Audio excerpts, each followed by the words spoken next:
Yo, what's up, everybody? It is Wednesday, February 7th. So another update in the market today. We had new record highs.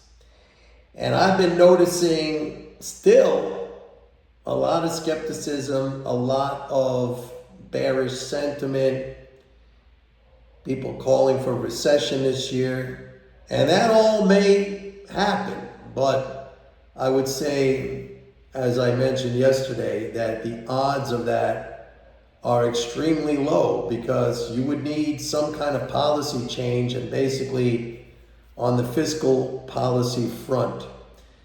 If I were to cite any particular thing, I would just say, as I described yesterday, or something I talked about yesterday, that tax receipts are rising with the expansion in the economy, which is a normal consequence of the way fiscal is set up, right? I mean, on the downside, you have the automatic stabilizers, things like unemployment benefits and Medicare, Medicaid, Social Security, disability, all those things. So when the economy goes down, that's the safety net. Those expenditures, which are non-discretionary, they just increase, and that supports the economy at a certain level. But the same thing is true in the opposite sense. When the economy expands, it just throws off more tax revenue to the government because people earn more money and corporate profits are higher and blah blah blah. So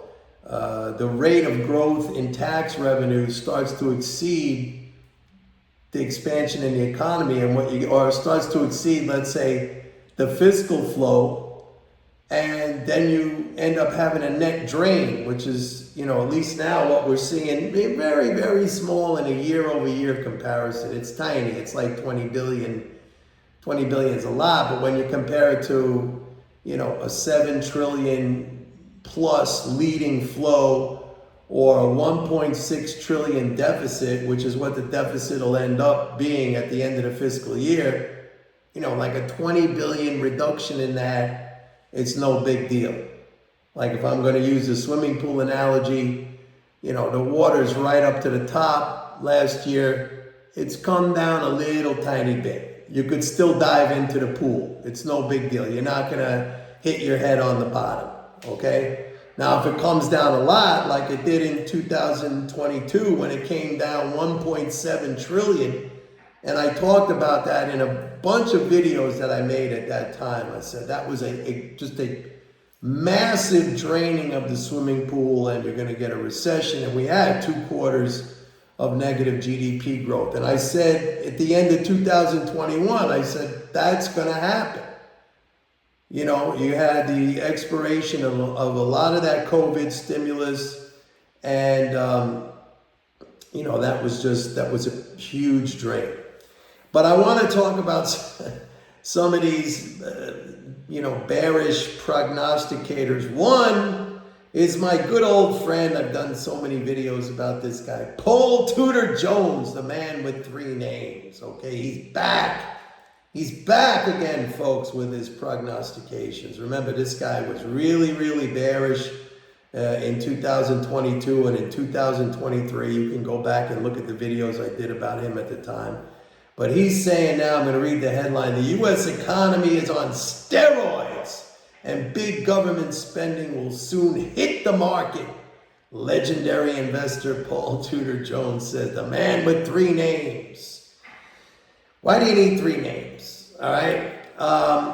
So the funny thing is some of these guys now, they're starting they're starting to cite big government spending, and they're giving it a little bit of credit for whatever, juicing the market in their terms or whatever, or keeping the economy. But, they have to kind of swing that back somehow. They have to kind of swing that argument back to something negative because, that's how they think, that this is some kind of a bad thing.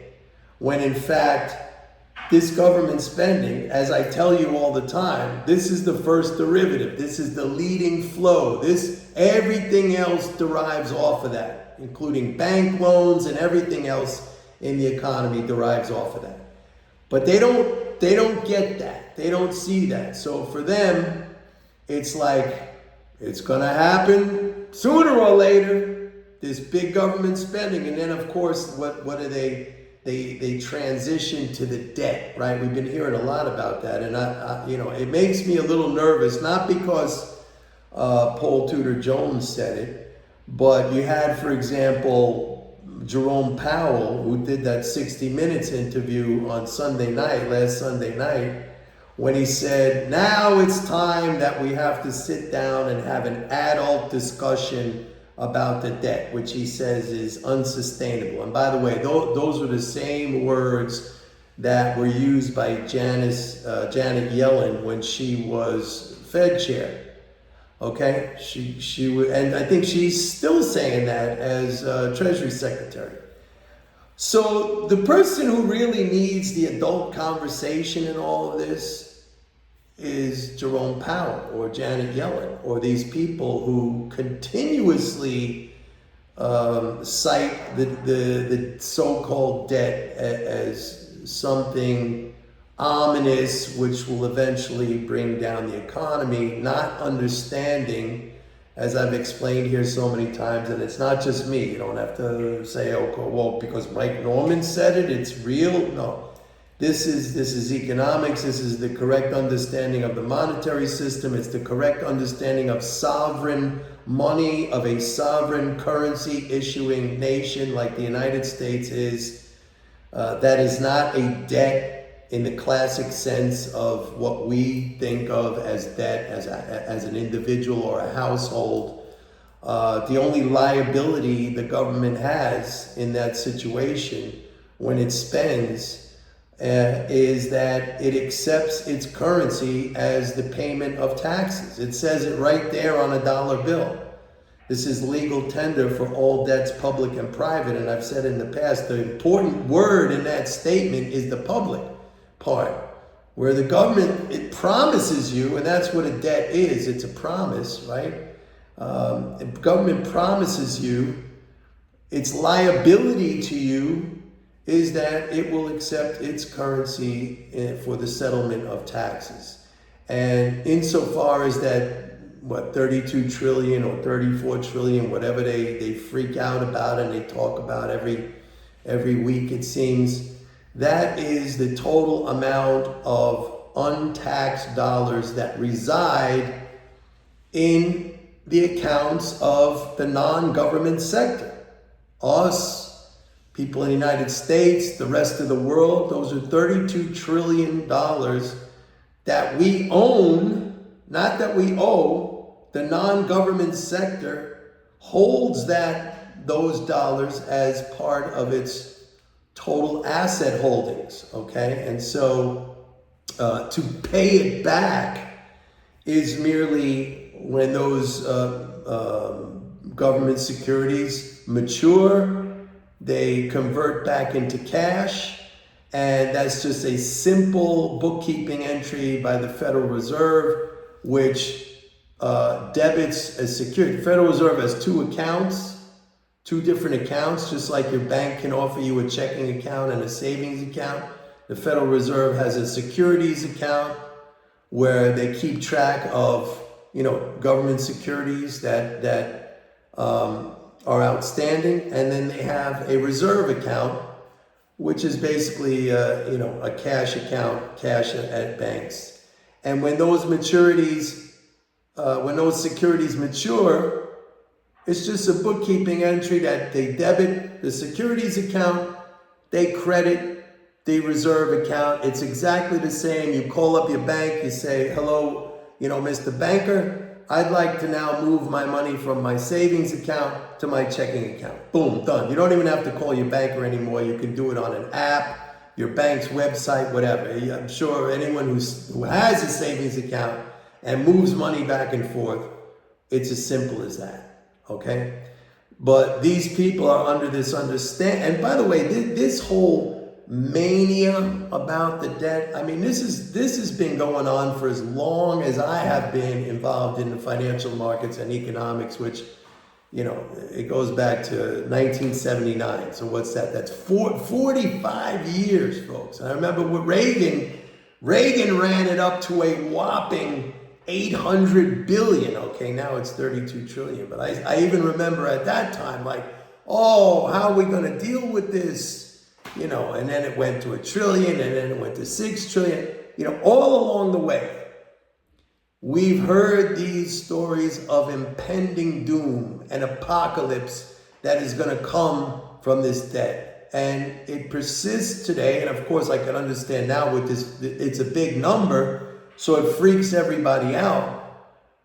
But if you don't understand what it is, like I've said this a million times, a bad idea, a bad belief system is like a disease in the body. If you don't eradicate the disease, it could kill the body. And now there's so much talk about this and so much focus on this and I've explained that in their mind, because I just told you how we pay it back. It's a bookkeeping entry. It's nothing, okay? It happens all the time. Every year, the Treasury redeems, what is redeems? That's pays back maturing securities to the tune of over 100 trillion every year. And if you don't believe me, you can go right to the daily Treasury statement. That's printed there. If you look at the year-end statement, the last statement day of the fiscal year. So like for the fiscal year that just ended, fiscal year 2023, if you go to the September 30th statement and you look at total redemptions, what we paid back, it's way over 100 trillion. Okay, so 32 trillion outstanding, that's what we own. That's our dollar reserves that are held by the non-governmental sector that haven't been taxed away. But what I was going to say, in the minds of people like Janet Yellen and Jerome Powell, their idea of kind of making that right or paying it back is to tax away all that 32, 34 trillion, whatever it is. So removing 32 trillion of financial assets that the non-governmental sector owns. How do you think that would work out? I'm asking you. Not too wonderful. Believe me, not too wonderful. But in their mind, and in many lawmakers too, members of Congress, in their mind, that's what they think we need to do. Maybe not the whole 32 trillion, but it doesn't matter. You saw what happened to the economy when they took away 1.7 trillion. We had 2 quarters of negative growth. If they tried to double that, let's say 3.4 trillion, you'd have a full year of economic contraction, and you would if you think like the whole COVID thing was bad when they shut down the economy, just let them try to do that and see what would happen. You're talking about a dystopian nightmare that you could not possibly even imagine in your head right now. And if they tried to go bigger than that, you would literally have, that would be like, how they, any kind of discussion of like an asteroid impact, when you start off and you could have something like a small little thing, but the speed that it's going, it has an enormous impact if it hits the earth. And then you go bigger, and then you go bigger to like, as soon as you go to a certain size and a certain speed and a certain angle, if it's a direct hit, it's exponential that could wipe out the entire earth. That's what it could do. It could wipe out. I remember I visited this place in Arizona, outside of Flagstaff, in Winslow, Arizona. It was a meteor crater that was created about 100,000 years ago. You can look it up. You Google Winslow, Arizona meteor crater. It's funny because when I was a kid, I had like a science book, and I was always fascinated by this crater. I said, one day I'm going to go visit this crater. And I did. I flew out to Phoenix. I was with my kids. They were younger at the time. And then we drove out there and we visited the crater. And they have a cool little, visitor center right there on the rim of the crater. The crater is huge. It's like a mile across, and I don't know how deep, but it's gigantic, man. But it's in the middle of nowhere. It's good that it hit there. But anyway, not that, anyone was really around. There were no people around there probably 100,000 years ago. But anyway, they got in the visitor center, they had this cool little application you could play around with where you pick the size of an object that's going to strike the earth.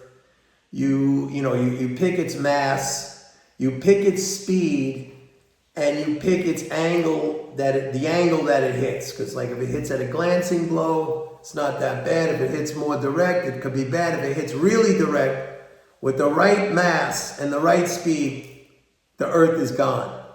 And the game says, that's it, you've just destroyed the earth. So this is the same thing. You could start off with the debt, and they could start off with something. They did 1.7 trillion.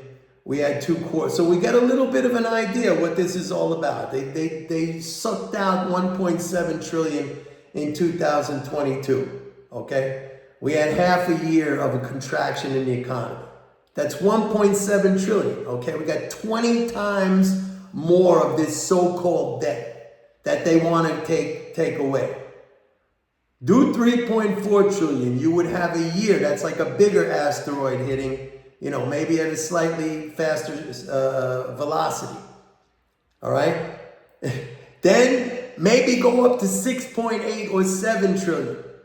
Now you're talking about, what was the name of that asteroid that wiped out the dinosaurs? Chicxulub or something like that? You got a dinosaur extinction event if you go up to 6.4 or 7 trillion.